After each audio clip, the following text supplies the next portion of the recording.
लोकसभा चुनाव 2024 के अंतिम चरण भी अब संपन्न होने को है। ऐसे में चुनावी सभा में अपना पूरा जोर लगाकर पार्टियों ने अपने पक्ष में माहौल बनाने की पुरजोर कोशिश भी जारी रखी है। ऐसे ही एक मौके पर कुशीनगर उत्तर प्रदेश में केंद्रीय गृह मंत्री अमित शाह ने कहा, 4 जून को मोदी की भाजपा एनडीए की विजय निश्चित है। 4 जून की दोपहर को आप देख लेना कि राहुल बाबा के लोग प्रेस कॉन्फ्रेंस कर कहेंगे कि ईवीएम के कारण हम हारे हैं। हार का ठीकरा भी खरगे साहब पर ही फूटेगा। मैं आज इस कुशीनगर के मंच से 4 तारीख का परिणाम कहता हूं। राहुल बाबा, आपकी पार्टी को 40 भी पार करना नहीं है, मेरी बात याद रखना। और अखिलेश बाबू, कितना भी आपके प्रति सहानुभूति से मैं बात करूं, आपका 4 भी पार नहीं होना है। 4 भी। देश की जनता ने तय किया है कि अगले 5 साल नरेंद्र मोदी प्रधानमंत्री रहेंगे और इसके बार बार वो प्रधानमंत्री रहेंगे। भाइयों बहनों, 4 तारीख को मोदी जी की भाजपा की एनडीए की विजय निश्चित है।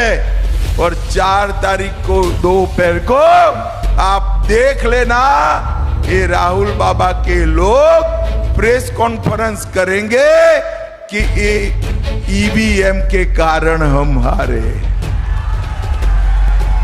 और खड़गे साहब, आप भी समझ लेना, ये भाई बहन पर ठीकरा नहीं फूटने वाला है। ये भाई बहन पर ठीकरा नहीं फूटेगा, हार का ठीकरा खड़गे साहब पर फूटेगा और उनकी नौकरी जाने वाली।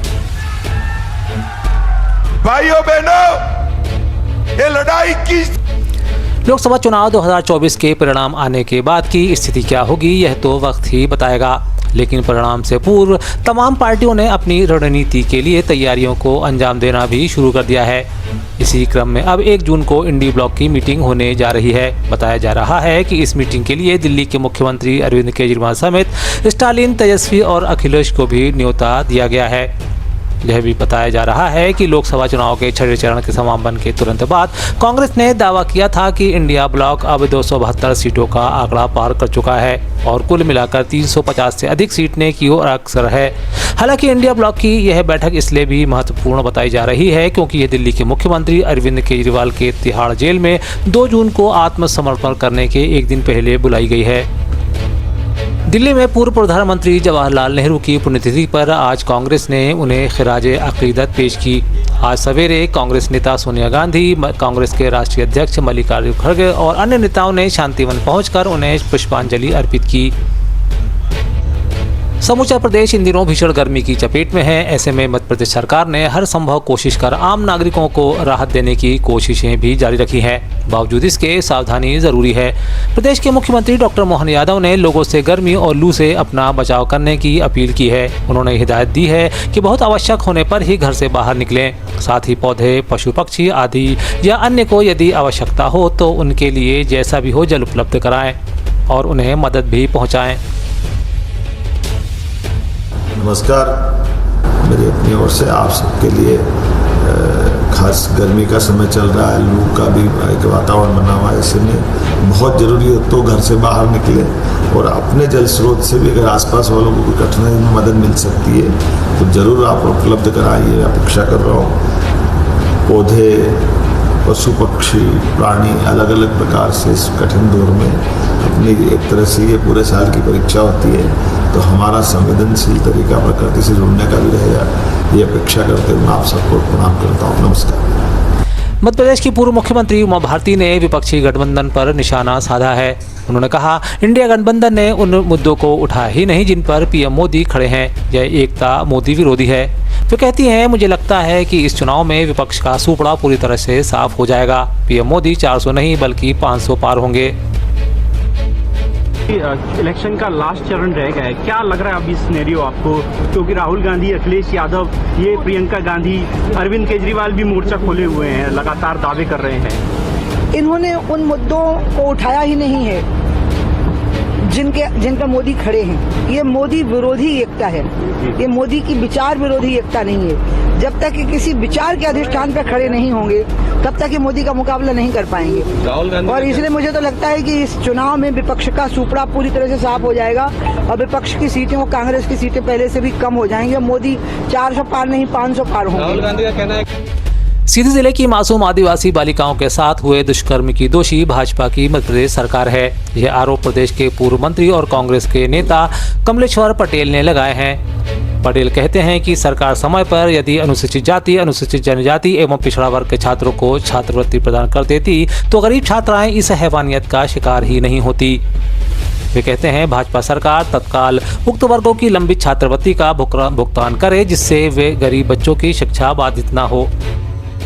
कर ही रहे हैं, पर कहीं न कहीं मध्य प्रदेश सरकार की भी और भारत सरकार की भी गलती है। जो छात्रवृत्ति SC, ST, OBC के बच्चों के लिए आती थी वो सरकार ने क्यों बंद किया? उसके लिए सरकार दोषी है कि नहीं दोषी है? सरकार की जिम्मेदारी थी कि समय पे छात्रवृत्ति का भुगतान हो और कहीं न कहीं जो हमारे गरीब वर्ग के बच्चे हैं वो छात्रवृत्ति के अभाव में कहीं न कहीं शिक्षा से वंचित होते हैं और कहीं न कहीं प्रलोभन में आके वो ऐसे लोगों के सत्संग में आए।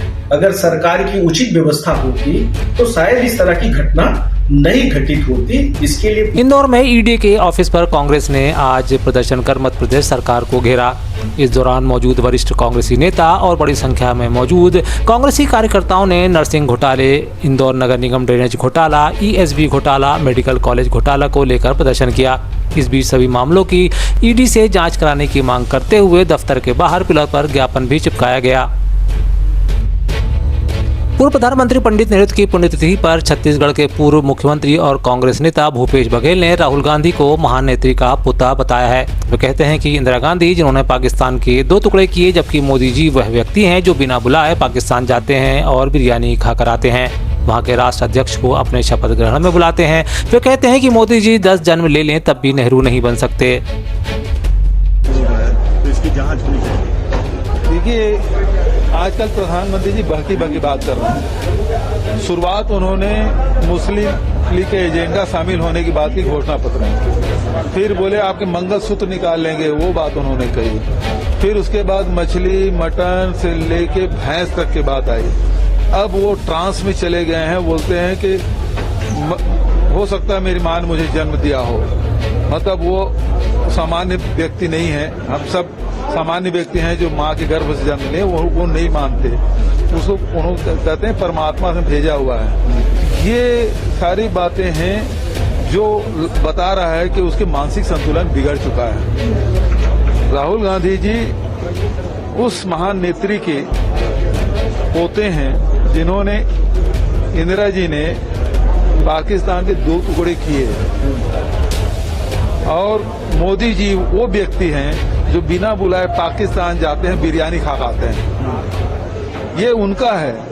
अटल जी बस में लाहौर गए थे एक भी, और मोदी जी वहां के राष्ट्राध्यक्ष को चुनावी समर में सियासी हमला करने का कोई अवसर पार्टियां नहीं गंवाना चाहती। ऐसे ही एक मौके पर अब बंगाल की ममता दीदी ने पीएम के इंटरव्यू को लेकर निशाना साधा है। बता दें कि प्रधानमंत्री नरेंद्र मोदी ने हाल ही में एक इंटरव्यू में कहा था कि उन्हें लगता है कि भगवान ने उन्हें भेजा है। अब इस पर बयान देते हुए पश्चिम बंगाल की मुख्यमंत्री ममता बनर्जी ने पीएम के इस बयान को लेकर उन पर कटाक्ष किया। उन्होंने कहा, पीएम मोदी अगर सच में भगवान के जरिए भेजे जाने का दावा करते हैं तो लोग उनके लिए मंदिर बना देंगे। ममता ने कहा कि मगर शर्त ये रहेगी कि वे देश को परेशान करना बंद कर देंगे। अलीराजपुर में कलेक्टर डॉक्टर अभय अरविंद बेडेकर की अध्यक्षता में आज आपदा प्रबंधन एवं बाढ़ नियंत्रण संबंधित बैठक आयोजित की गई। इस दौरान कलेक्टर डॉक्टर बेडेकर ने जिला एवं विकास खंड पर राहत केंद्र एवं बाढ़ नियंत्रण कक्ष की स्थापना के निर्देश भी दिए।